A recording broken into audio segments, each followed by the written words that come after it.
Continuamos com concordância.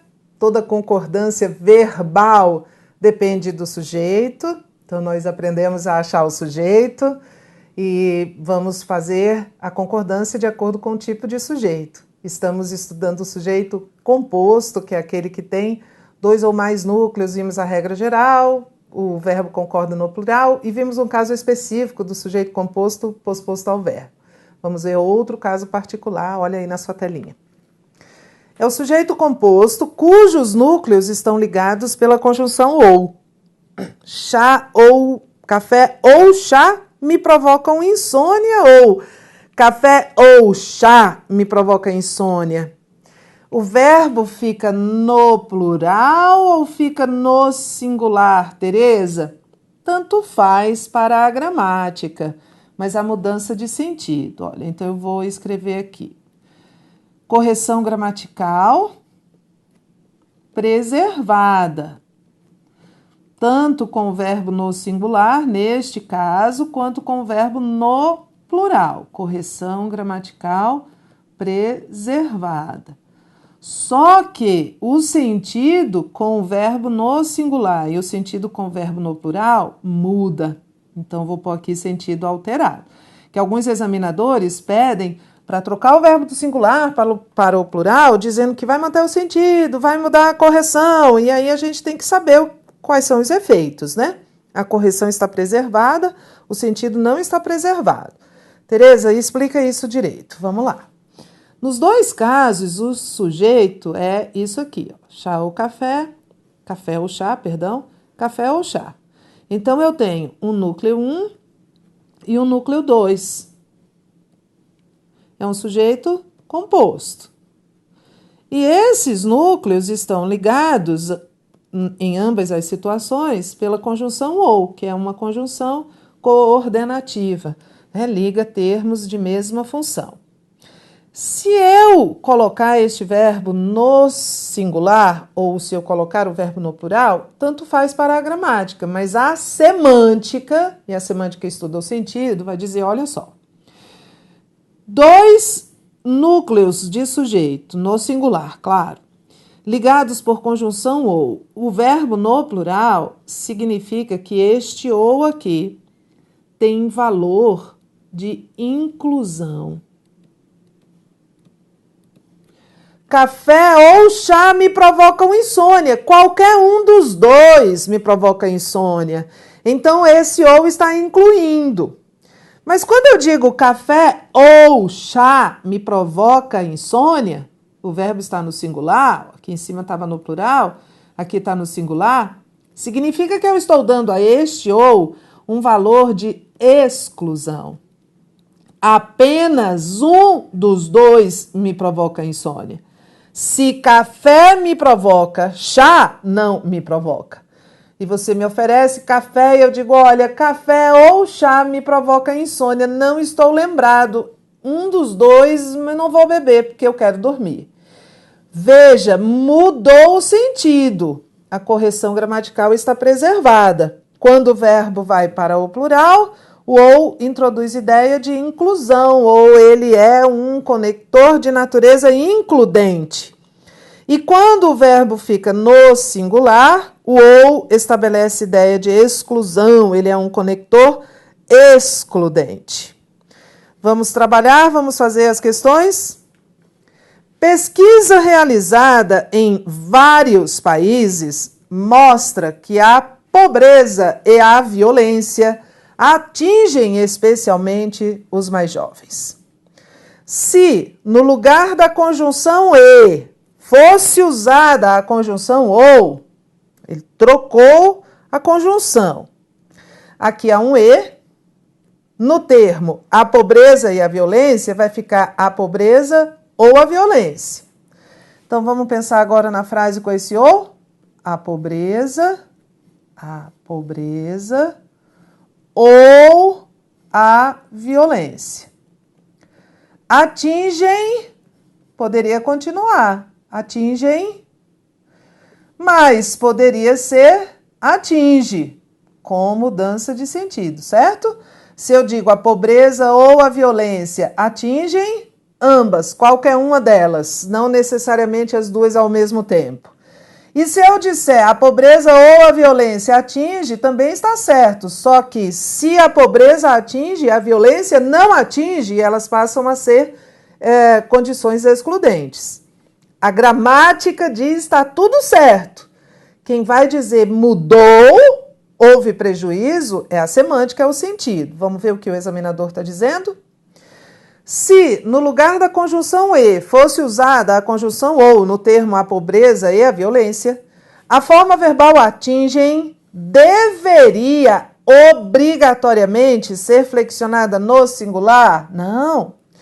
Poderia ser flexionada no singular, mas poderia ser flexionada no plural. Aliás, para manter maior proximidade de sentido, era melhor que estivesse no plural, certo?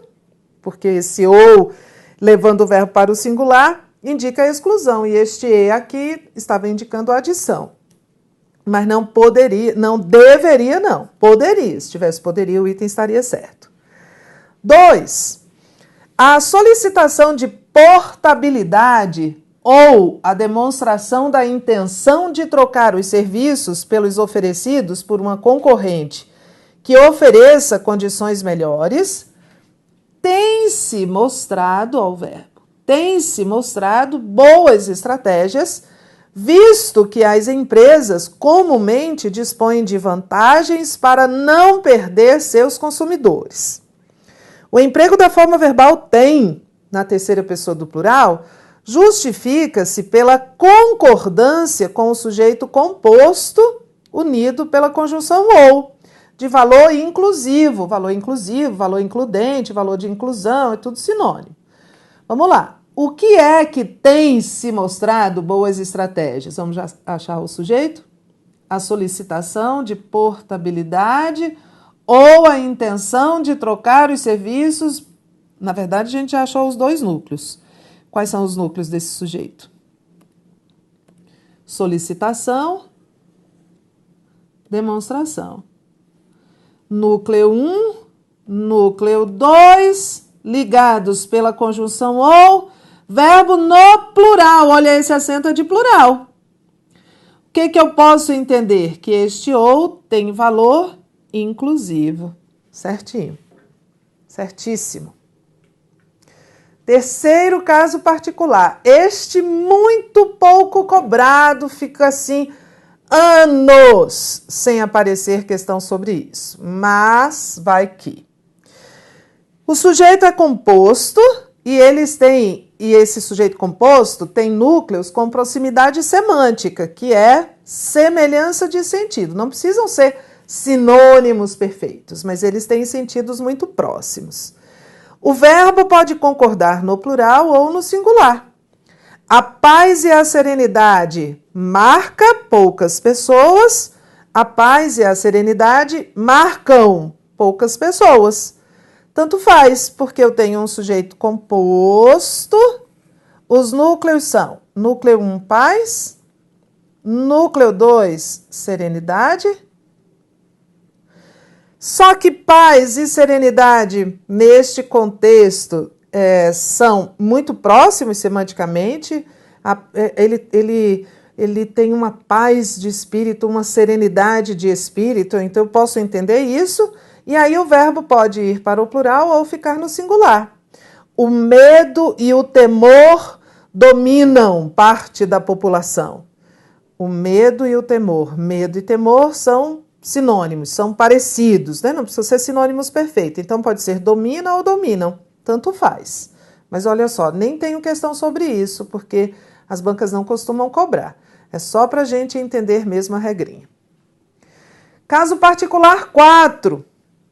Você tem aqui um sujeito composto, andar e nadar, só que são dois verbos, né? Eu tenho um núcleo 1 e um núcleo 2. E o núcleo 1 é um verbo no infinitivo, núcleo 2 é outro verbo no infinitivo.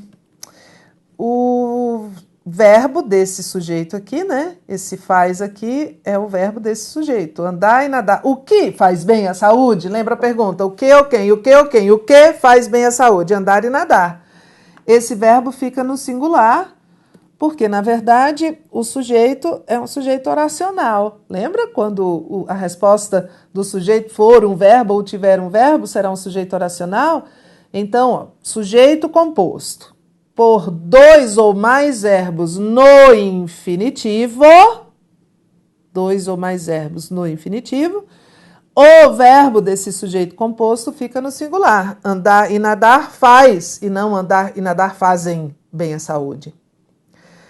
Mas vai ser fazem se eu tiver o núcleo 1, um verbo no infinitivo, o núcleo 2, um verbo no infinitivo, igual de cima, mas aqui eu tenho uma novidade. São termos antônimos, têm sentidos opostos. E aí, neste caso, que é uma particularidade da particularidade, o verbo vai para o plural. Então, vamos lá. Verbo, sujeito composto, os núcleos são verbos no infinitivo. O verbo fica no singular. Se estes verbos no infinitivo, como neste caso aqui, tiverem sentidos opostos, aí o verbo vai para o plural. Andar e nadar faz bem à saúde e não andar e nadar fazem bem à saúde. E chorar e sorrir fazem mal à saúde. Uma frase sem muito sentido, né? Porque sorrir não faz mal à saúde nunca. Mas a gente está olhando só a gramática, tá? Então, aqui, como os termos são antônimos, o verbo vai para o plural. Próximo tipo de sujeito e próximas regras de concordância. O sujeito elíptico, implícito, desinencial ou oculto.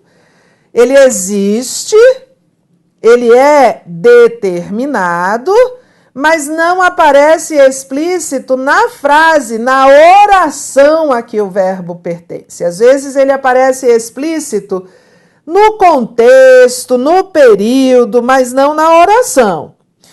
Este sujeito pode ter todos esses nomes, tá? Ele pode ser chamado de sujeito elíptico, lembra? Nós já falamos, a elipse é a supressão de um termo da oração. Esse termo que foi suprimido é chamado de termo elíptico. Também pode ser implícito, também pode ser desinencial, ou também pode ser oculto. Antigamente, esse sujeito era só chamado de sujeito oculto.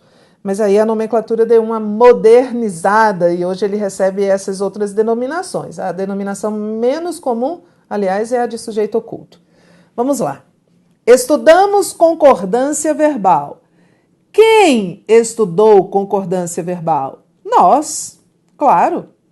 Essa partezinha do verbo aqui, mos, é uma desinência que indica que o sujeito é de primeira pessoa do plural.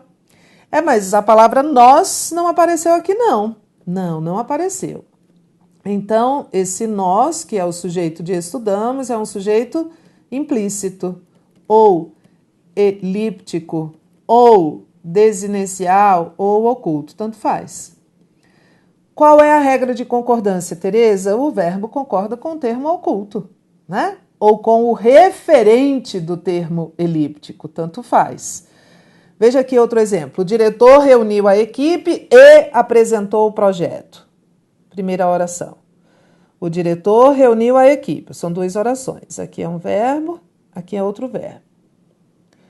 O diretor reuniu a equipe. O sujeito de reuniu, quem reuniu?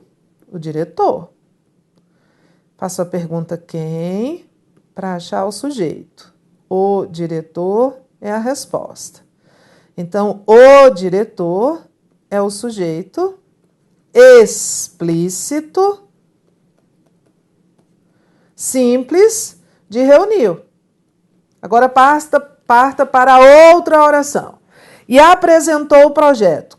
Quem apresentou o projeto? Continuo fazendo minha pergunta para achar o sujeito. Resposta, o diretor. O contexto me permite. Mas o diretor não apareceu aqui, não.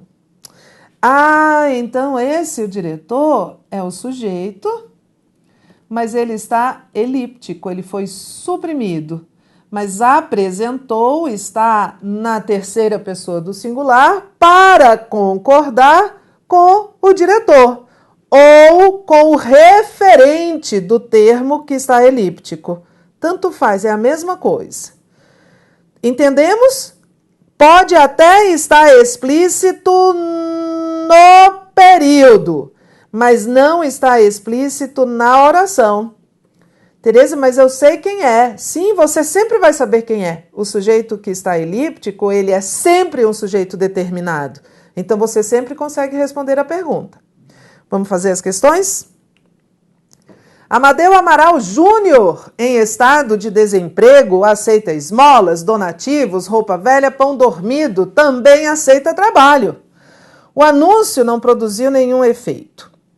O sujeito da oração também aceita trabalho, está elíptico e se refere a Amadeu Amaral Júnior, o que justifica o emprego da forma verbal aceita na terceira pessoa do singular. Ok, é só fazer a pergunta ao verbo. Quem é que também aceita trabalho pelo contexto? Amadeu Amaral Júnior. Mas esse termo está aqui dentro do limite desta oração? Não. Então, é um sujeito elíptico. E o verbo concorda com esse termo que está elíptico ou com o referente desse termo. Então, ok, está elíptico e justifica a concordância na terceira pessoa do singular. Certinho. Questão 2. Em todos os casos, a Defensoria Pública fez intervenção judicial para suprir a negativa ou a má prestação do serviço público de saúde na localidade. Em um dos casos, atendeu uma gestante com histórico de abortos decorrentes de doença trombofílica e que necessitava de uma medicação diária de alto custo. O sujeito da forma verbal atendeu, que está elíptico, refere-se a serviço público de saúde na localidade. Não. Quem é que, em um dos casos, atendeu uma gestante? A Defensoria Pública. Em todos os casos, a Defensoria Pública fez, para o verbo fazer está explícito. Em um dos casos, a Defensoria Pública atendeu, então o referente desse sujeito, ou este sujeito que está elíptico, é a Defensoria Pública, e não o sistema ou serviço público de saúde. O item está errado. É mais interpretação do que gramática, não é? Sujeito indeterminado, outro tipo de sujeito com outras regras de concordância. Ele existe, mas o contexto não permite sua determinação ou sua identificação. Há duas maneiras de se indeterminar o sujeito. Usar o verbo na terceira pessoa do plural. Roubaram meu carro em 2016. Tereza, olha só, se tivesse uma questão dessa, eu ia achar assim, que eles roubaram, que ia ser um sujeito elíptico, só não está aqui, mas seria um sujeito elíptico de terceira pessoa do plural. E eu vou dizer para você que você não pode ter esse entendimento, porque que foi uma terceira pessoa, ok, alguém de quem eu estou falando, mas eu não tenho certeza se foi plural ou não. É possível que uma só pessoa tenha roubado meu carro, mas como eu não sei quem foi, nem quantos, eu digo roubaram. Coloco esse verbo no plural para indeterminar o sujeito. Você não vai a uma reunião, eu vou e eu digo para você, olha, você devia ter ido porque falaram de você lá. Pode ter sido uma pessoa só que falou. Pode ter sido. Mas eu, que quero semear a discórdia, digo falaram. Ou eu digo assim, ligaram para você, mas não deixaram recado, não. Ligaram para você, mas não deixaram recado. Pode ter sido uma pessoa só. Foi uma pessoa só. Eu sei que foi uma pessoa só, mas eu não sei quem foi. Então, tudo isso aqui é forma de indeterminar o sujeito, mas, por favor, preste atenção. Eu vou ter de considerar que em nenhuma dessas situações é possível identificar o sujeito no contexto. Se for possível, dentro do contexto, identificar o sujeito, não há que se falar em sujeito indeterminado, certo? Porque antes de tudo, antes de ter essa regrinha de verbo na terceira pessoa do plural, existe o conceito de que sujeito indeterminado é aquele que o contexto não permite a sua identificação. A outra maneira de se identificar o sujeito, esse roubaram aqui teria sujeito, portanto, indeterminado, e não um sujeito elíptico. A outra maneira de se indeterminar o sujeito é usar a partícula ser, que será chamada de índice de indeterminação do sujeito. Tereza, toda vez que aparece um ser é um índice de determinação do sujeito? Não, que a vida não é fácil, não. A vida é difícil. Imagina, o ser pode ser um bocado de coisa, há uma aula só para ele. Mas vamos entender aqui em que situação ele indetermina o sujeito. Quando eu digo para você assim, fica-se feliz à toa na infância, é diferente de eu dizer fica feliz à toa na infância. Veja, nessa segunda frase eu tirei o ser. Fiz de propósito. Aqui eu tenho o ser e aqui eu não tenho o ser. Se eu disser fica feliz à toa, eu estou falando de alguém, não estou? E de uma pessoa só? Então existe aqui um sujeito elíptico, de terceira pessoa do singular. Eu estou falando de alguém. Ele está elíptico, esse termo, mas eu estou falando de alguém, de uma pessoa só. E se eu disser fica feliz à toa, você imediatamente vai me olhar e vai me perguntar, Tereza, quem é que fica feliz à toa?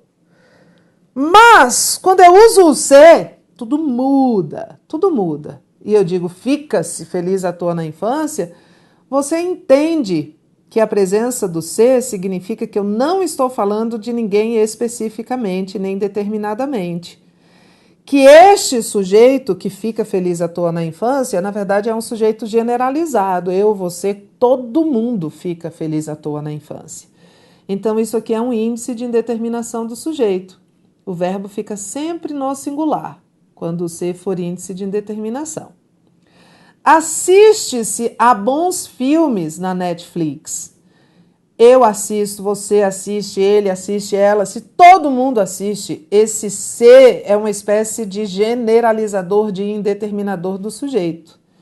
É um índice de indeterminação do sujeito. Se eu tirar o ser, tudo muda. Se eu tirar o ser e disser assiste a bons filmes, aí eu estou falando de uma só pessoa, de terceira pessoa, a pessoa de quem eu falo, do singular que assiste. Você vai me perguntar quem? Mas, quando eu uso o ser, eu não posso dizer X assiste-se. Aqui eu posso, ó, X fica, X assiste, mas X fica-se feliz? Não posso ter esse entendimento. Então, isso aqui é um indeterminador do sujeito. Na verdade, é um sujeito em sentido genérico. Ainda se morre de fome no Brasil. Ainda se morre de fome no Brasil. Não estou falando de ninguém. Eu não posso dizer que alguém fica-se feliz. Não posso. Alguém assiste-se a... Não posso. A presença do ser me impede de entender que eu estou falando de alguém. Uma pessoa só, de terceira pessoa. Alguém ainda se morre? Não consigo também, por causa desse ser. Se não fosse esse ser, eu conseguiria dizer alguém assiste a bons filmes. Então, é assim que a gente entende que o sujeito é indeterminado. O contexto não permite a identificação, eu tenho um ser e eu não posso pensar que alguém fica-se feliz à toa. Veja, eu vou antecipar algo que nós vamos trabalhar mais adiante, mas o conhecimento é um processo, a gente vem, vai lá na frente, volta, porque a gente precisa passar a ter uma visão sistêmica cada vez maior da língua. Esse verbo aqui, verbo ficar, eu fico feliz, ele ficou chateado, nós ficamos tranquilos, é um verbo que indica um estado, é um verbo de ligação. O verbo assistir aqui no sentido de ver é um verbo transitivo indireto, assistir a alguma coisa. E aqui o verbo morrer, quem morre, morre, não tem alvo. Então é um verbo intransitivo. E aí você já começa a entender, é o começo, não estou esgotando esse assunto aqui de jeito nenhum, vamos falar muito disso. Mas você começa a entender a lógica do índice de indeterminação do sujeito. Mas o mais importante de tudo é que você entenda esse conceito, que o sujeito indeterminado não pode ser identificado no contexto. Vamos fazer as questões? Quando indivíduos que eram inteiramente normais sofrem lesões em regiões cerebrais responsáveis por certas emoções e sentimentos, perdem a capacidade de governar o seu comportamento na sociedade em que vivem. O sujeito da oração iniciada pela forma verbal perdem a indeterminado. Ah, Tereza, verbo na terceira pessoa do plural é sujeito indeterminado. Não, pelo amor de Deus, eu não falei isso. Eu falei que o sujeito indeterminado é aquele que existe, mas o contexto não permite sua identificação. E uma das formas é usar o verbo na terceira pessoa do plural. Mas antes de tudo, eu preciso entender isso aqui. Então vamos lá, vamos fazer a pergunta ao verbo, que é o que a gente sempre faz para achar o sujeito. Quem é que perde a capacidade de governar o seu comportamento? Os indivíduos que eram inteiramente normais e sofreram lesões. Ah, então eu sei quem. Se eu sei quem, então ele é um sujeito determinado e o item está errado. 2. A universitária Amanda, de 20 anos de idade, é a primeira negra eleita Miss DF, a modelo que representou o núcleo bandeirante. Quase desistiu do mundo da moda, pois exigiram que ela alisasse o cabelo, afinasse o nariz e mudasse os traços. Amanda recusou-se e foi consagrada naquela que seria a última tentativa de ser modelo. No trecho, exigiram que ela alisasse o cabelo, afinasse o nariz e mudasse os traços. O sujeito da forma verbal exigiram é indeterminado. Volte ao texto. Quem foi que exigiu? Ela quase desistiu do mundo da moda, pois exigiram. Quem exigiu? Não sei. Eu não sei se foram os organizadores do evento, os patrocinadores, as demais concorrentes, eu não sei. Exigiram. É um sujeito indeterminado. O contexto não me permite identificar o agente da ação de exigir. O verbo está na terceira pessoa do plural. Ok, aqui está certinho. Certo? Então, olha só, nós vamos voltar para falar muito, e muitas vezes, da partícula ser. As noções vão se avolumando, né? Vão ganhando volume. E não tem jeito de a gente aprender uma coisa sem aprender outra, ou de aprender uma coisa e esquecer outra. O conhecimento, ele vai se agregando e ele vai se avolumando. E na hora da prova vem tudo junto e misturado. Então, a gente fez um percurso aqui de antecipar alguns elementos sobre as funções do ser, mas depois a gente vai falar disso tudinho. Voltamos já já, continuamos com concordância.